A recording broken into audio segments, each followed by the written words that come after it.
Selamat datang channel Trading for Better Life. Hari ini ISG kembali turun 1% lebih ke angka 6.734. Dan di video ini saya coba menganalisa pergerakan ISG untuk melihat bagaimana potensinya setelah turun di bawah support 6.800. Apakah dengan kondisi bursa seperti ini kita masih bisa trading? Dan untuk teman-teman yang sudah hold sahamnya dan belum cut loss atau masih loss lumayan besar, bagaimana harus dilakukan? Semoga sharing yang akan diberikan di video ini bisa membantu teman-teman atau menambah wawasan teman-teman di dunia saham. Dan untuk teman-teman belum subscribe channel ini, bisa tekan tombol subscribe agar tidak ketinggalan informasi dan analisa saham terbaru akan diupload setiap harinya. Di video ini saya coba bahas sekilas pergerakan ISG yang saat memang sudah sangat rawan. Bisa kita lihat ISG dalam 2 bulan terakhir ini penurunan sudah turun sangat dalam.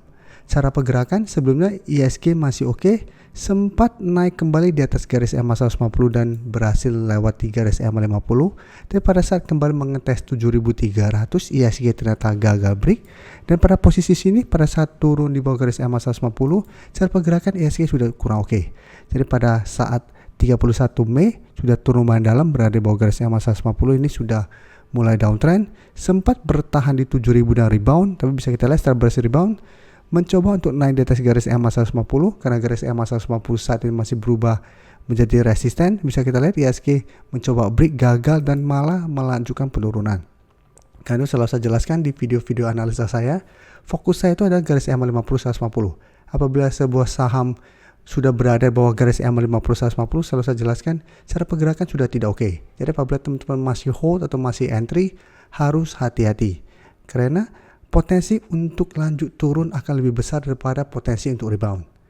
Jadi walaupun sudah mulai turun, pasti ada technical rebound atau kenaikan sementara, tapi kita harus lihat pada saat bergerak naik, apakah berhasil naik di atas garis EMA 150 dan garis EMA 50. Apabila setelah berhasil rebound tetap kesulitan untuk break garis EMA 50 150, selalu pertimbangkan untuk keluar. Karena bisa kita lihat kembali melemah. Dan untuk ISG hari ini malah turun di bawah 6.800 yang sebelumnya masih berupa support dari ISG. Dan jika kita lihat support berikutnya apabila terkonfirmasi break 6.800 minggu depan, itu ISG berpotensi untuk kembali turun mengetes 6.680. Dan jika kita lihat support ini pada 1 November tahun 2023 sempat dites, masih bisa bertanda rebound, setelah itu mulai naik break garis EMA 50 150. Pada saat break ini baru cara pergerakan akan mulai reversal dan mulai uptrend. Ya, bisa kita lihat setelah berhasil break ini langsung naik tinggi, sempat menyentuh 7.500. Jadi selama mencoba untuk break tetap masih gagal, maka cara pergerakan ISG atau saham-saham yang kita pantau atau kita analisa itu cara pergerakan masih kurang oke. Apalagi bisa kita lihat pada pemberitaan hari ini ISG turun 1% lebih dan seluruh sektor merah. Jadi saat ini memang penekan ISG itu salah satunya grup Barito, saham brand yang terkena FCA.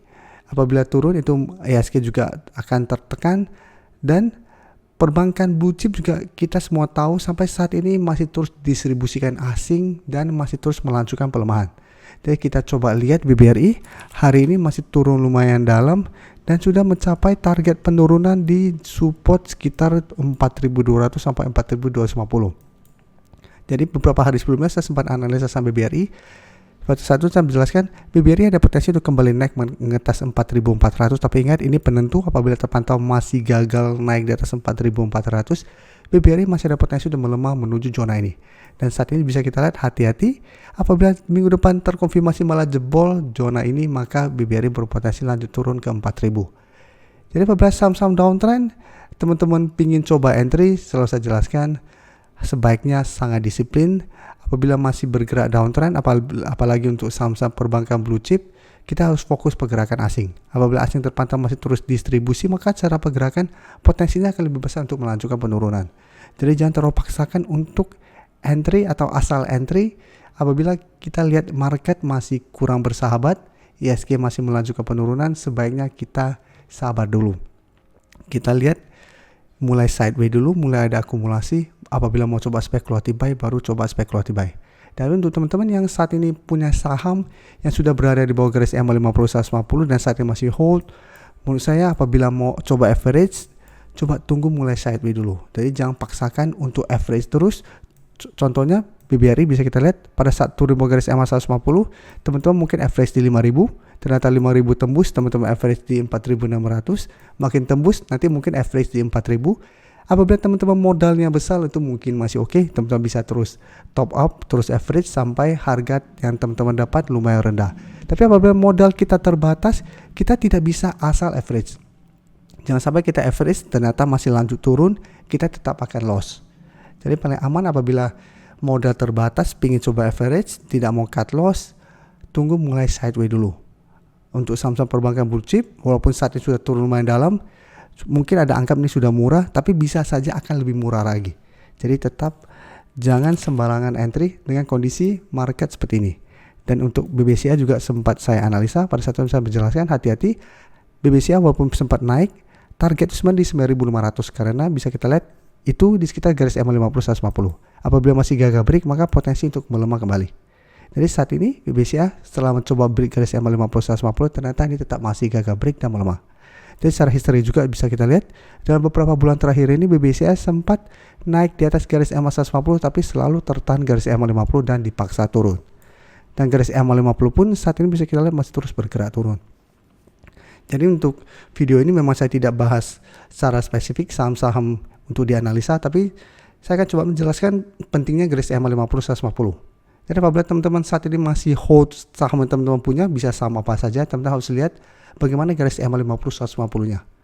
Jika terpantau saham yang teman-teman entry harganya di atas garis EMA 50 150, saat ini sudah berada di bawah garis EMA 50 150, teman-teman saat sudah loss. Apabila teman-teman tidak mau cut loss, harus pertimbangkan untuk average down. Oke, tapi apabila mau average down, coba lihat bagaimana fundamental perusahaan yang teman-teman entry. Apabila teman-teman entry saham-saham yang kurang oke secara fundamental, mungkin semi gorengan atau mungkin saham gorengan, teman-teman saat ini masih hold, hati-hati, bisa saja untuk balik lagi ke harga teman-teman itu akan lumayan susah. Dan sekarang kita coba lihat untuk UMVR yang hari ini masih bergerak naik. Jadi bisa kita lihat untuk UMVR cara pergerakan saat ini lebih oke. Bisa kita sudah berhasil naik di atas garis EMA 50. Saat ini mencoba untuk beri garis EMA 150. Jadi cara teknikal seperti saya jelaskan, apabila sebuah saham sudah berhasil naik di atas garis EMA, ini akan lebih oke. Apabila sudah turun bawah garis EMA harus hati-hati. Jadi untuk UMVR apabila teman-teman saat ini masih hold, ini masih oke. Karena masih berada di atas garis EMA 50, sekarang mencoba untuk break garis EMA 150. Apabila berhasil break, maka UMVR berpotensi untuk naik ke target terdekat 3.300 sampai 3.400. Dan garis EMA 150 akan berubah menjadi support untuk UMVR ke depannya. Jadi untuk saya pribadi, sangat simpel, saya selalu fokuskan garis EMA 50 150. Jadi apabila kita mau entry, kita lihat dulu saham yang kita ingin beli apakah saat ini berada di sekitar garis EMA 50 150 atau malah di bawah. Apabila berada di bawah, lebih baik fokus ke saham lain yang secara teknikal lebih oke. Dan apabila teman-teman ingin coba entry saham-saham yang saat ini berada bawah garis EMA 50 150, paling aman usaha adalah tunggu minimal naik di atas salah satu EMA. Contohnya untuk UMVR, sebelumnya bergerak sangat downtrend, kita mungkin tidak akan mungkin tahu sampai harga berapa UMVR akan turun. Apabila teman-teman mungkin dapat sekitar 2.400, berarti teman-teman dapat harga yang sangat oke. Karena setelah itu dia berhasil rebound. Tapi tidak semua orang bisa mendapatkan di harga terendahnya. Jadi paling aman, tunggu berhasil naik di atas garis EMA 50. Apabila teman-teman baru entry pun, teman-teman masih profit saat ini. Jadi teman-teman yang sudah dapat di sekitar garis EMA 50, teman-teman saat ini belum mau take profit karena menganggap harga yang teman-teman beli saat ini sudah oke. Contoh teman-teman beli sekitar 2.700, saat ini sekitar 3.200. Teman-teman masih mau jadikan 3.000 sebagai trailing stop juga masih oke, atau jadikan garis EMA 50 untuk trailing stop juga oke. Karena bisa kita lihat garis EMA 50 saat ini pelan-pelan bergerak naik. Apabila dalam 1-2 minggu ke depan UMVR masih terus bergerak naik atau garis EMA 50 terus bergerak naik, maka potensi ke depannya UMVR untuk melanjutkan kenaikan masih sangat besar. Jadi fokus utama saya selalu teknikal. Satu, saya bantu dengan bandarmologi. Bandarmologi yang saya lakukan apa? Bisa coba kita lihat untuk UMVR dulu. Contoh kita lihat sini, asing masih distribusi, tapi di broker summary ini terpantau masih ada akumulasi. Jadi karena masih ada akumulasi, sehingga kita masih bisa hold dan psikologi kita akan lebih oke. Karena kita lihat di harga setinggi ini saja masih banyak yang akumulasi. Jadi karena masih ada akumulasi, berarti potensi untuk naik masih besar. Jadi masih ada potensi untuk melanjutkan kenaikan. Ini saya kasih contoh satu lagi, penggunaan garis EMA 50-150 bisa kita perhatikan. MBMA hari ini kembali turun 4% lebih setelah gagal naik di atas garis EMA 150. Jadi secara pergerakan MBMA saat ini sudah mulai downtrend kembali. Bisa kita lihat secara history, sebelumnya MBMA sempat turun mengetes 500 yang merupakan support psikologis, bisa bertahan dan rebound, sempat naik di atas garis EMA 50, tapi beberapa kali mencoba break garis EMA 150 ternyata gagal dan turun kembali di bawah garis EMA 50. Dan satu masuk ke zona 480 sampai 500, bisa bertahan dan rebound. Satu bisa kita lihat pelan-pelan bergerak naik di atas garis EMA 50 pada saat break, lanjut naik, break garis EMA 150. Setelah berhasil break garis EMA 150 masih lanjut naik, tapi pada saat mengetes 720 yang jika kita lihat sebelum juga beberapa kali sempat disentuh, gagal break, MBMA mulai melemah. Jadi pada saat turun bawah garis EMA 150, kita sudah harus hati-hati. Karena kita harus tahu, apabila turun bawah garis EMA 150, maka cara pergerakan MBMA sudah tidak uptrend. Atau saham-saham lain pun yang sudah naik di atas garis EMA 50-150, tiba-tiba mulai berbalik arah, turun bawah salah satu EMA saja, kita sudah harus waspada, sudah harus tahu bahwa cara pergerakan sudah tidak oke. Dan untuk MBMA bisa kita lihat turun bawah garis EMA 150, malah turun bawah garis EMA 50. Setelah itu memang sempat rebound, tapi bisa kita lihat setelah rebound tetap kesulitan untuk break garis EMA 150 dan 2 hari terakhir mulai melemah kembali. Jadi MBMA garis EMA 50 di 590 dan garis EMA 150 di 620 saat ini sudah berubah menjadi resisten. Sedangkan support terdekat di 550. Jadi ingat, saham-saham yang saat ini mulai melemah, sudah mulai berada di bawah garis EMA 50-150, teman-teman harus hati-hati. Jadi saya kasih contoh satu lagi. Jadi di video ini kita coba belajar contoh kasus INKP. Sebelumnya juga sempat saya analisa, saya pernah bikin satu video yang menjelaskan saham-saham yang ada potensi untuk mulai reversal yang sebelumnya uptrend. Jadi INKP salah satunya. Pada saat itu saya menjelaskan INKP hati-hati karena sudah turun bawah garis EMA 50 dan penentunya di garis EMA 150. Selama masih kuat di garis EMA 150 itu masih oke, tapi apabila tembus cara pergerakan INKP akan mulai downtrend. Dan bisa kita lihat sempat menyentuh garis EMA 150 berhasil rebound, tapi garis EMA 50 sudah berubah menjadi resisten, mencoba break, gagal, dan pada tanggal 12 Juni ini sudah terkonfirmasi garis EMA 150 terlewati. Jadi pada saat ini secara pergerakan kita sudah harus tahu bahwa INKP saat ini sudah mulai downtrend. Jadi walaupun hari Kamis kemarin sempat ada candle hijau, selalu saya jelaskan apabila kita lihat sebuah saham sudah turun bawah garis EMA 50-150 dan rebound, tetap kita harus lihat bisa saja kenaikan itu hanya technical rebound sementara. Untuk memastikan apakah saham tersebut ada potensi untuk reversal trend kembali dari downtrend menuju uptrend, kita lihat apakah berhasil naik di atas garis EMA 150 dan garis EMA 50. Di sini bisa kita setelah berhasil rebound, belum sempat menyentuh garis EMA 150, baru sekitar 8.800, INKP hari ini sudah mulai melemah kembali. Jadi saya jelaskan sekali lagi, bursa kita saat ini memang sudah tidak oke. Sudah mulai downtrend, garis EMA 50 pun bisa kita lihat telah berpotongan dengan garis EMA 150, jadi potensi kedepannya untuk lanjut turun ke 6.680 akan lebih besar daripada potensi untuk rebound dari 6.800. Tapi untuk saat ini memang kita harus tunggu konfirmasi dulu, karena penurunan hari ini belum mengkonfirmasi 6.800 terlewati. Jadi kita lihat minggu depan apakah IHSG berhasil naik di atas 6.800.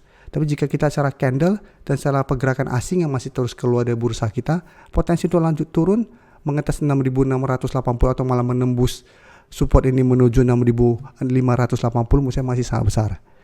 Jadi apakah saat ini sebaiknya kita hindari dulu bursa kita? Apabila teman-teman tidak fokus untuk trading, ingin cuma investasi dan sebagainya, saat ini menurut saya coba wait and see dulu. Apabila teman-teman sudah punya saham-saham fundamental bagus yang ingin teman-teman dapatkan di harga bawah, tetap teman-teman butuh technical untuk lihat di harga berapa teman-teman bisa entry. Jadi technical pentingnya untuk kita tahu kapan kita masuk dan keluar. Jadi kita lihat di support mana pada saat teman-teman ingin beli sahamnya dan pada saat mengetes support ini masih bisa bertahan dan rebound, baru teman-teman mulai cicil di harga tersebut. Jadi mulai average, mulai tambah-tambah dengan lot yang mungkin tidak 100% modalnya, dan pada saat mulai berbalik arah baru teman-teman mulai tambah lotnya apabila teman-teman ingin average. Tapi untuk yang trading saat ini apabila teman-teman ingin trading, menurut saya masih bisa karena kondisi walaupun IHSG terus turun, tidak semua saham bergerak turun. Apabila teman-teman one day trading atau cuma trading 2-3 hari terus take profit, teman-teman masih bisa coba pantau saham-saham yang saat ini berada di sekitar daerah support kuatnya.